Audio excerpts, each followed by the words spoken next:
पर्यटन ऋतु में जमुछि भिड़ दूर दूरांतरू छुटी आसुछन्ति पर्यटक माने बणभोजी करने सहित माँ जोगमाया दर्शन करने को गहली जमुछि। कलाहांडी केसिंगा गुर्जिमुंडारे थिबा जोगमाया पीठ माँ निकट में भक्तों रही अगाध विश्वास जहाँ मानसिक करिले सबकिछि पूरण होइथाय। आउ एही विश्वास आधार में प्रतिदिन दूर दूरांतरू लागुछि लोकों भिड़।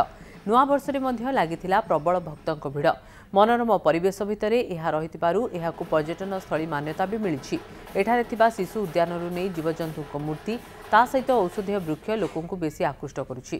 ता सहित सेल्फी पॉइंट पालटिछि मुख्य आकर्षण। यह सहित पातळेश्वर मंदिर ठू आरंभ कर देव गुंफा और गणेश मंदिर मध्य रही जहाँ देखा प्रतिदिन दूर दूरांतरू शह शह पर्यटकों भिड़ जमीबार लगी।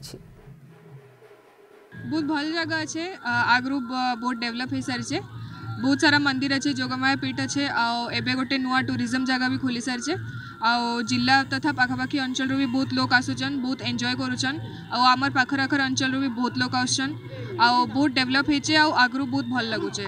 वर्तमान पर्यंत सरकार एटा प्रति ध्यान देना जदि ध्यान दिया जाए एटा को स्वतंत्र रूपे जदि स्वतंत्र प्लान रे निया जाए ताहले एटा गोटे ओडिशार मान्यता प्राप्त टूरिस्ट सेंटर हो पारिबो जोठारे कि ए अंचल 400-500टा परिवार प्रतिपोषित हो पारिबे।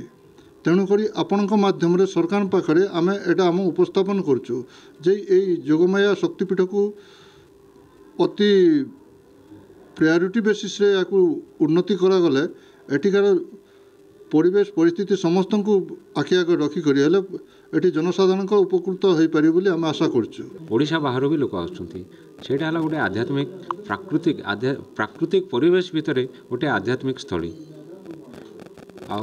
से भितर से जनसाधारण ही कहींपारे जे प्रकृति रे कहीं से टाणी होकर आसुँच माँ शक्तिर विशेषता आमे अनुभव करवा संगे संगे प्रत्येक लोक अनुभव करुँच। पीठर विशेषत्व तो बहुत अनेक गुड़े अच्छी।